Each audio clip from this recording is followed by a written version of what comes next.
Hey everyone, and welcome back to my channel. If you are new here, my name is Amina and I produce content all about academia, productivity, and I sprinkle in a little bit of motherhood from time to time. Now I'm of two. But today's video is all about the not to do list. Now, I don't know about you, but I've never heard of this list before. I was just doing some reading online and a few blogs, and I came across a productivity system called the not to do list.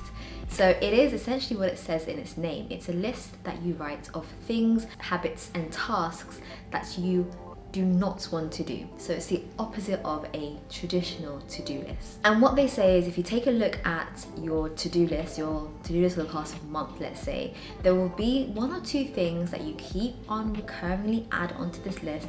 It never gets done. It doesn't have a deadline. It is something that you can just delegate to someone else, or you can habitually change the way that you do this. So you can maybe batch do this thing. But actually what it ends up doing is you end up spending all the time thinking about this thing that you shouldn't be doing, or end up doing this habit that you shouldn't be doing, which drastically reduces the time that you spend doing what you should be doing. Arguably, this is a list that's a lot more helpful than your traditional to-do list, because what it does is it means that you spend less time doing what you shouldn't be doing and more time doing what you should be doing. Now, let's get into the details of it in this video. If you want to see more from me, then don't forget to press the subscribe button and keep on watching. So the idea of a not to-do list is that it eliminates bad habits that you may have, and it also gets rid of low value tasks that you may be spending lots of time doing. As I mentioned in the beginning, there are things that we have on our to-do list that, like things like I've got my to-do list anyway, things like check emails or draft this email or reply to this. You know, tasks that actually don't need to be on a to-do list, but rather you need to build a habit where you do these things in a particular routine that is consistent every single day. This will eliminate the need of constantly thinking that you've got check emails on your to-do list, and means that you are reducing the amount of time that you're spending doing that thing that you shouldn't be doing, but rather doing something that you should be doing at that particular time. I'm going to be saying should be doing, shouldn't be doing, don't do a lot in this video. So apologies for that. Count and let me know how many times I say it. But that is the point of a not to-do list. It essentially changes what you are scheduled to do during that time from something that you shouldn't be to something that you should. A lot of the time we get weighed down by unimportant tasks, so tasks that are menial, tasks that are not important and not urgent. And this takes me back to the Eisenhower matrix. I've spoken about this quite a lot in the past before, where you've got the important, not important, urgent, not urgent table. And then by filling that in, you've got all the kind of tasks that you are, that are important to you and are urgent, not important, not urgent, and it helps you delegate. And the not to do list is essentially a way of saying, don't do those things down there in the corner. Don't do those things that are not important and that are not urgent. So what types of things should be on this not to do list? It's very easy to write down a list of loads of things that you think you shouldn't do, but it needs to be very carefully curated. So one of the things that I like to add on my not to do list is a habit list. So habits that I don't want to do, and this could be a personal habit, this could be something that is to do with work, it could be a time management habit. It's a habit that you want to eliminate from your actions. The next thing that I have is things that just don't need to be done, things that I could do if I had time, but it doesn't need to be on my to-do list. It doesn't need to be something that I'm consciously thinking about all the time, which can get really cumbersome and can weigh down, your mind and I guess your brain space as well. I also add in things that are a distraction from being productive. So like I said, checking emails is something that I like to put on my not to-do list, because yes, although I do need to check emails, it should be within a scheduled time window. So it should be like the first thing I do, or it should be the last thing I do, or something I do after 2 hours of work, rather than check emails on my to-do list and that's something that I'm just doing all day. So yeah, a task that you shouldn't be doing. I also add in things that I know takes me away from being productive. It could be, like I said, again, habits, behaviors, but things that I know that stop me from being productive. So let's say, for example, something that I have on my not to do list is not to wake up late. And this, again, sounds like it's not a task, but actually by waking up early, I'm able to better manage my time. I'm able to maximize during the most productive hours of my day. And as a result, I'm able to consciously say to myself, right, you need to wake up on time, you need to wake up early to get things done, to have a solid morning routine, and that gets me on the best foot so I can start the day well. Other tasks that I have is other people's responsibilities. So again, with the page doctor, for example, I can delegate things to different people, editing, creating content, etc. And so it's important that you don't put someone else's task on your to-do list. So on the not to-do list, you want to say you do not do X person's task. That is not your job. The last thing I add is tasks or things that drain me. That could be physically, that could be emotionally. Things that I don't need to do, but I put it on my to-do list and it just drains me emotionally. So this could even be something as simple as scrolling through social media. Sometimes I go on social media for a break and I just want to have a good time and I just want to relax. But I come out of it and I'm like, I'm flustered, you know?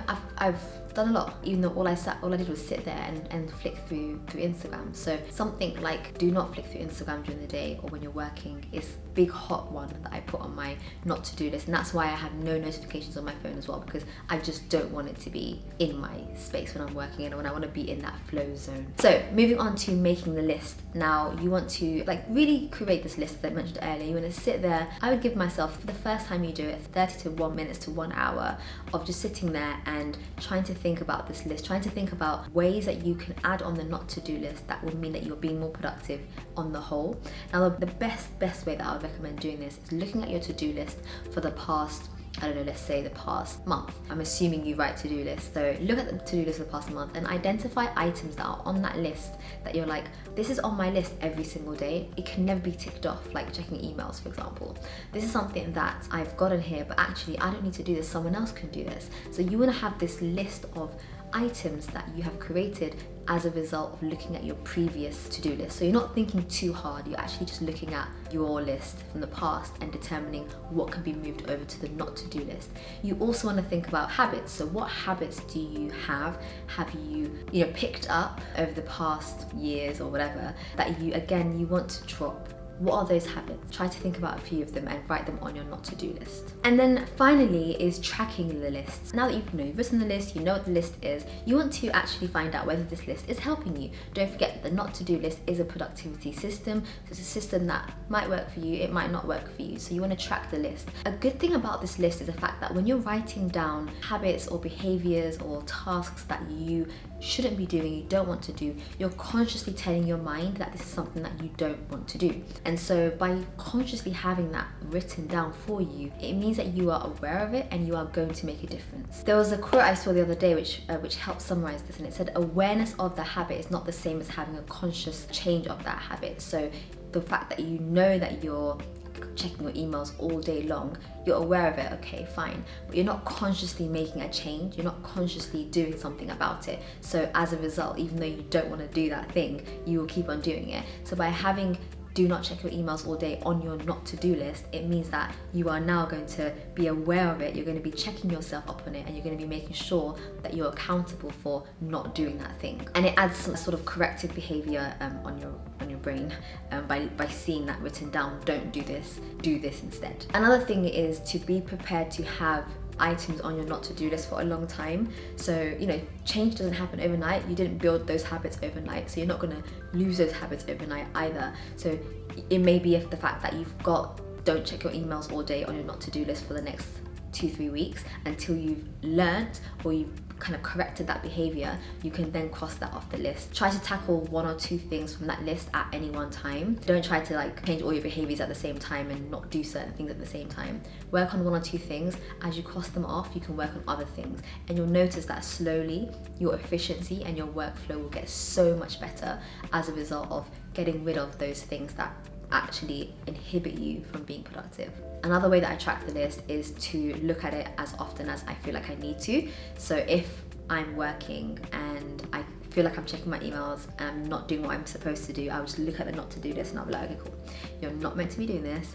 All right, it's a bit like a self-assessment, right? Whereas if you feel like you don't need to look at it as often as that because your not to do tasks are not that sporadic, that's fine. But just be aware of how often you need to look at it to make that corrective judgment and awareness.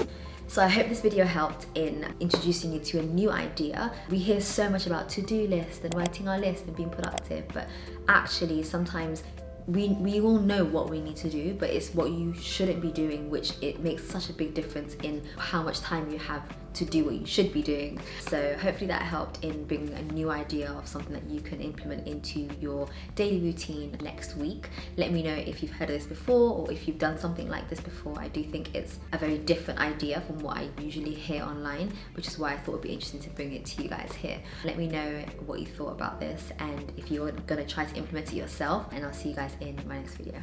Bye.